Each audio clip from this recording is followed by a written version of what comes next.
କନ୍ଧମାଳ ଜିଲ୍ଲା ଦାରିଙ୍ଗବାଡ଼ି ବ୍ଲକ ଅନ୍ତର୍ଗତ ଦନିକବାଡ଼ି ପଞ୍ଚାୟତ ନିକଟସ୍ଥ କୁପିବାଡ଼ି ଗ୍ରାମର ମଣ୍ଟୁ ନାୟକ ନାମକ ଏକ ଯୁବକଙ୍କ ମାନସିକ ଅବସ୍ଥା ଠିକ୍ ନଥିବା ହେତୁ ଜନ୍ମରୁ ଆଜକୁ ପ୍ରାୟ 15 ବର୍ଷ ହେବ ବିଭିନ୍ନ ହସ୍ପିଟାଲରେ ଚିକିତ୍ସା କରାଇଥିଲେ ମଧ୍ୟ ଆଜି ପର୍ଯ୍ୟନ୍ତ କିଛି ସୁଫଳ ମିଳିପାରିନାହିଁ। ମଣ୍ଟୁ ନାୟକଙ୍କ ମାନସିକ ସନ୍ତୁଳନ ଠିକ୍ ନଥିବା ହେତୁ ତାଙ୍କୁ ନିଜ ଆୟତ୍ତରେ ରଖିବା ବାପା ମାଙ୍କ ପାଇଁ ଏକ କାଠିକର ପାଠ ହୋଇପଡ଼ିଛି। ଏଣୁ ଏଥିପ୍ରତି ପ୍ରଶାସନ ଦୃଷ୍ଟି ଦେଇ ମଣ୍ଟୁକୁ କୌଣସି ପାଗଳଖାନାରେ ଚିକିତ୍ସିତ କରାଇବାର ବ୍ୟବସ୍ଥା କରିବା ପାଇଁ ମଣ୍ଟୁଙ୍କ ବାପା ମା ତଥା ଗ୍ରାମବାସୀ ସରକାରଙ୍କୁ ଅନୁରୋଧ କରିଛନ୍ତି। ଆଙ୍କର କଣ ହେଇଛି ଆଜ୍ଞା?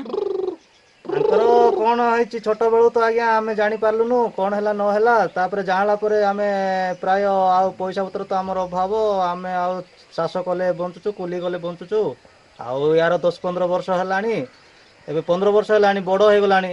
ଆଉ ତାର କିସ ହେଇଛି କିଛି ଆମେ ଆଉ ଜାଣିପାରୁନୁ। ବର୍ତ୍ତମାନ ମେଡ଼ିକାଲରେ ଆମେ ଯେତିକି ପାଖାପାଖି ମେଡ଼ିକାଲରେ ଦେଖେଇଲୁ, ଆଉ ସେଥିରେ କିଛି ଭଲ ହେଲାନି। ଆଉ ପଳା ଉଡ଼ା ଖାଲି ହେଉଛି, ରାତିରେ କୁଆଡ଼େ ପଳାଉଛି, ଆଉ ପଳେଇଲେ ଆସିପାରୁନାହିଁ। ଆଉ ଆମ ପଞ୍ଚାୟତରୁ ବି ବାହାରକୁ ପଳାଉଛି, ପଳେଇଲେ ଏମିତି ଆମେ ଦିନେ ଜଣେ ଜଣେ ଜଗିବାକୁ ପଡ଼ୁଛି। ଏ ପିଲା ପାଇଁ ବୋଲି ଆମେ ବହୁତ ହଇରାଣ ହେଉଛୁ। ଏବେ ବର୍ତ୍ତମାନ କଣ ଚାହୁଁଛନ୍ତି ଆପଣ? ବର୍ତ୍ତମାନ ଯଦି ଆମକୁ ସରକାର କିଛି ସାହାଯ୍ୟ କରିଥାନ୍ତେ ବୋଲେ ଆମେ ତାକୁ ମେଡ଼ିକାଲ କି କ'ଣ ନେଇକି ତାକୁ ପାଗଳଖାନାରେ ନେଇକି ମଧ୍ୟ ରଖିଦେଇଥାନ୍ତୁ। କାହିଁକି ଆମର ବର୍ତ୍ତମାନ ଅଶୋଚନୀୟ ଅବସ୍ଥାରେ ଆଉ ଦେଖିପାରୁନୁ, ତାହାକୁ ଚେଷ୍ଟା କରି ଆଉ ପଇସା ପତ୍ର ଥିଲେ ତ ଆଜ୍ଞା ଆମେ ମେଡ଼ିକାଲ ନେବୁ। ସେମିତି ହେଇକି ଆମେ ଘରେ ଆଗ ପକେଇକି ରଖୁଛୁ, ପଳାଉଛି ଦିନ ବେଳେ କୁଆଡ଼େ କୁଆଡ଼େ। ଆମେ ଯଦି ନ ଖୋଜେଇଲେ ପାଇ କଣ ହେଇଛି ଆଜ୍ଞା? ମୁଁ ତାଙ୍କର ମା ହେବି ଆଜ୍ଞା। ମା ହେବେ? ଆଚ୍ଛା, କଣ ଅସୁବିଧା ଆଙ୍କର ରହିଛି? ଏ ପିଲା ତ ଛୋଟବେଳରୁ ଏମିତି ହେଇକି ଅଛି, ଆଉ ମୁଁ ତ କିଛି କରିପାରୁନାହିଁ।